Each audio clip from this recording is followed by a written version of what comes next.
लोमड़ी रहती थी, जो अपनी बुद्धिमत्ता और बहादुरी के लिए दूर दूर तक जानी जाती थी। फियोना कोई साधारण लोमड़ी नहीं थी। उसमें एक विशेष प्रतिभा थी जो उसे बाकियों से अलग करती थी। वह हेलीकॉप्टर उड़ा सकती थी। हर दिन फियोना अपने भरोसेमंद हेलीकॉप्टर में आकाश में उड़ती थी और उसके बालों से होकर गुजरती हवा के साथ पेड़ों की चोटियों से ऊपर उड़ती थी। वह हवा में अजेय महसूस कर रही थी, अपने पंखों के साथ एक सुपरहीरो की तरह। वह खुद को सुपर फॉक्स समझती थी, जो किसी भी जरूरतमंद जानवर की मदद के लिए हमेशा तैयार रहती थी। एक धूप भरी दोपहर में, जब फियोना जंगल के ऊपर से उड़ रही थी, उसने मदद के लिए चिल्लाने की आवाज सुनी।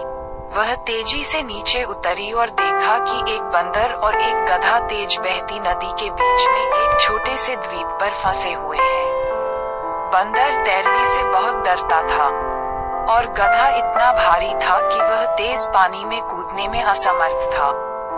बिना कुछ सोचे फियोना हरकत में आ गई। उसने अपना हेलीकॉप्टर किनारे पर उतारा और फंसे हुए जानवरों को बचाने के लिए एक चतुर योजना बनाई। उसने हेलीकॉप्टर में एक लंबी रस्सी बांधी और उसे द्वीप के पार उड़ाया और बंदर और गधे को सावधानी से पकड़ने का निर्देश दिया। अपने विशेषज्ञ पायलटिंग कौशल के साथ फियोना ने धीरे धीरे और लगातार जानवरों को एक एक करके सुरक्षित स्थान पर वापस पहुंचाया।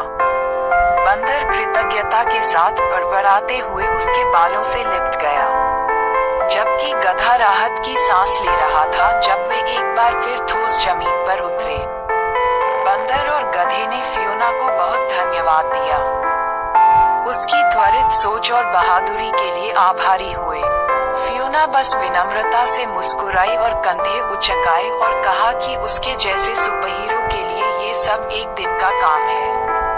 उस दिन से फियोना को जंगल में जाना जाने लगा, जो अपने हेलीकॉप्टर और अपनी त्वरित बुद्धि से हमला करने और दिन बचाने के लिए हमेशा तैयार रहती थी। जंगल के जानवर विस्मय और प्रशंसा के साथ उसकी ओर देखते थे, ये जानते हुए कि अगर वे कभी मुसीबत में होंगे तो सुपर फॉक्स फियोना उनकी मदद के लिए मौजूद रहेगी।